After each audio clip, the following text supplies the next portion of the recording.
Descubren un pterodáctilo en Arizona.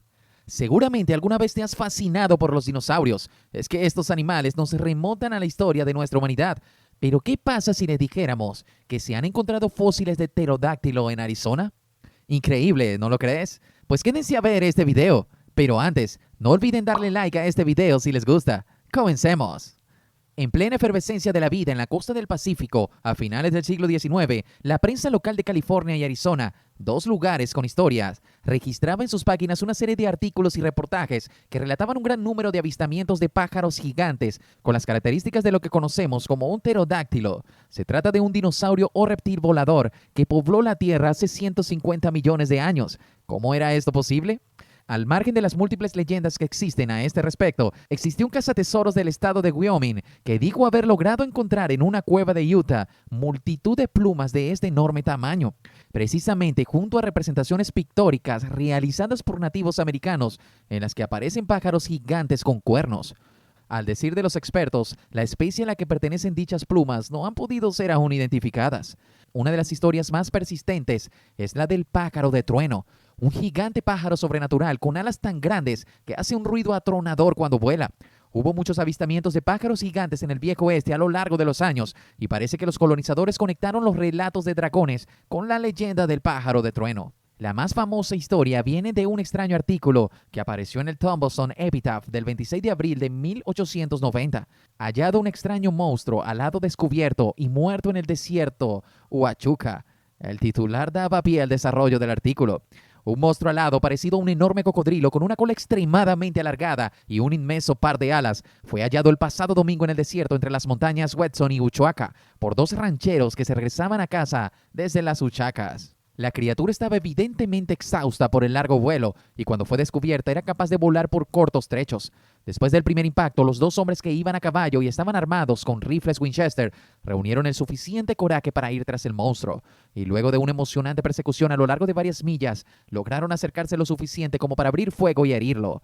La criatura entonces se volvió hacia los hombres, pero debido a su agotamiento no pudo impedir que ellos se apartaran.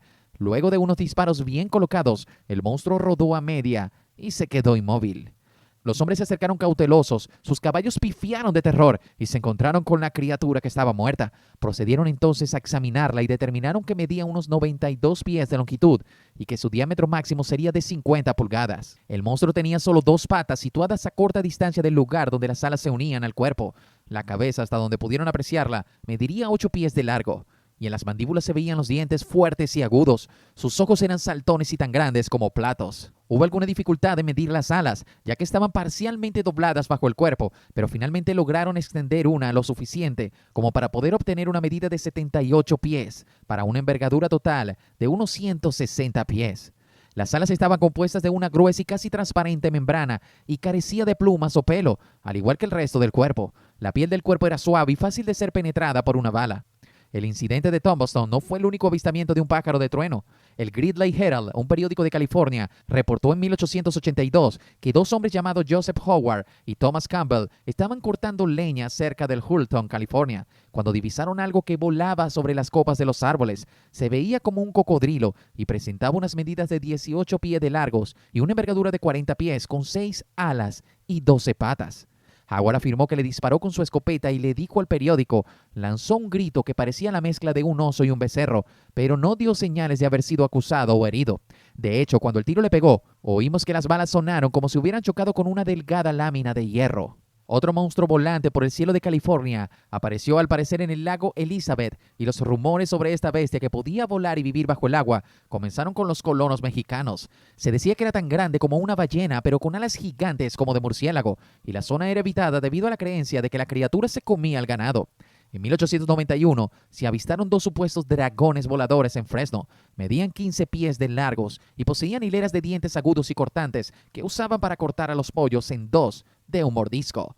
Hubo un avistamiento similar en Utah en 1903, pero esta no es la primera vez que un ave rara se ve. Un interesante artículo aparecido en la revista científica The Zoologist, en su número de julio de 1868, describía lo que su autor vio a comienzos del mismo año en Copiapó.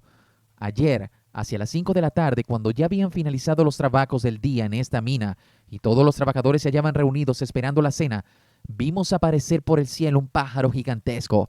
Al principio creímos que se trataba de una de las nubes que en aquel momento oscurecía la atmósfera, suponiendo que el viento la había separado del resto. Su rumbo era en dirección noroeste-sudeste y su vuelo era rápido y rectilíneo. Como pasó a poca distancia de nuestras cabezas, pudimos apreciar la extraña estructura de su cuerpo. Sus inmensas alas estaban recubiertas por un plumaje grisáceo.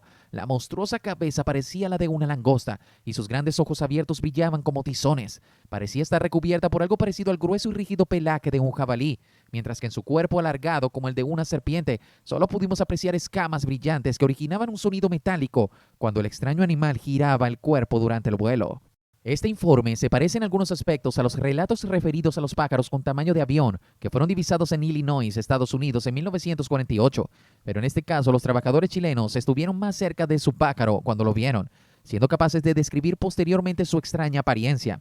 ¿Se trataba realmente de un pájaro o era un reptil volador? Quizás se trató simplemente de un montaje periodístico, como también lo aparece el ave de trueno, pretendidamente cazado cerca de Tombstone, Arizona, en 1890. Los detalles aparecieron en un artículo de Epitaph de Tombstone el 26 de abril de 1890. El relato de lo que al parecer sucedió es muy breve. Dos rancheros que cabalgaban por el desierto cazaron un monstruo alado, que se parecía a un enorme caimán con una cola extremadamente larga y un inmenso par de alas, y que al parecer estaba exhausto. Se aproximaron lo suficiente como para matarlo con el rifle y después lo midieron. Medía unos 28 metros de largo y la envergadura alar era de unos 49 metros. Las alas y el cuerpo carecían de pelo o plumas y la mandíbula presentaba agudos dientes. La saga de Tombstone se complica debido al hecho de que al parecer se había cazado otra ave del trueno en la misma zona en 1886. Hay investigadores que pretenden haber visto una fotografía de la misma, aunque hasta la fecha nadie ha sido capaz de localizarla. Según parece, nadie sabe lo que sucedió con el cuerpo del animal, si es que de verdad existió.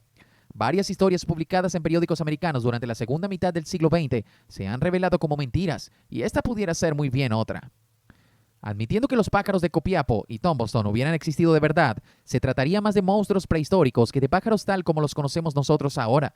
Algunos años antes, hacia la década de 1850, un periódico francés informó que en nuestra cantera de Coulmont, en Haute-Maine, unos hombres habían descubierto un pterodáctilo vivo. La criatura salió de una cueva de la roca y parecía un murciélago del tamaño de un ganso grande. Era de color negro y la envergadura de las alas era de unos 3 metros. Es posible admitir que los relatos del siglo XIX relativos a los pterodáctilos no sean de fiar, pero en el siglo XX se han producido algunos desconcertantes hechos acaecidos en América que resultan más difícil rechazar. Los primeros relatos del siglo XX hacen referencia a un monstruo enigmático llamado el Diablo de Jersey. En enero de 1909, esta extraña cosa aterrorizó al estado de Nueva Jersey. Su refugio se hallaba al parecer en algún lugar de Pine Barrens, una zona remota del sudeste del estado, y en el transcurso de los años fueron atribuidos al Diablo de Jersey todo tipo de extraños fenómenos. Los sucesos comenzaron en enero de 1909, cuando por lo menos en 30 pueblos se informó de la presencia del Diablo de Jersey. Una de las primeras observaciones ocurrió el domingo 17 de enero en Bristol, Pensilvania, cerca de la frontera con Nueva Jersey. A las 2 de la madrugada, John McCowen oyó unos ruidos extraños y saltó de la cama. Él relató lo siguiente: miré por la ventana y me sorprendió ver una gran criatura en los diques del canal. Se parecía a un águila y fue dando saltos por el sendero de remolque. El guardián James Scoville también lo vio en Bristol aquella noche. Dijo que tenía alas y que saltaba como un pájaro, pero que presentaba extrañas características y emitía un horrible chillido. Sackville corrió hacia él disparándole con el revólver cuando emprendió el vuelo. El jefe de correos, Minster, fue la tercera persona de Bristol que vio al Diablo de Jersey aquella mañana, volando sobre el río Delaware. El gran pájaro, semejante a una grulla, parecía resplandecer y se aproximó lo suficiente como para permitir que Minster apreciase varios detalles. Su cabeza parecía la de un macho cabrío con cuernos retorcidos, y su largo y grueso cuello se proyectaba amenazadoramente hacia adelante. Tenía alas delgadas y largas. Las piernas eran cortas, siendo más cortas las anteriores que las posteriores. Esto es lo que se sabe del pterodáctilo de Arizona y otras aves extrañas que se han visto. Gracias por quedarte hasta el final. Te esperamos en otro interesante video y no olvides suscribirte para ver más videos como este. Nos vemos en la próxima.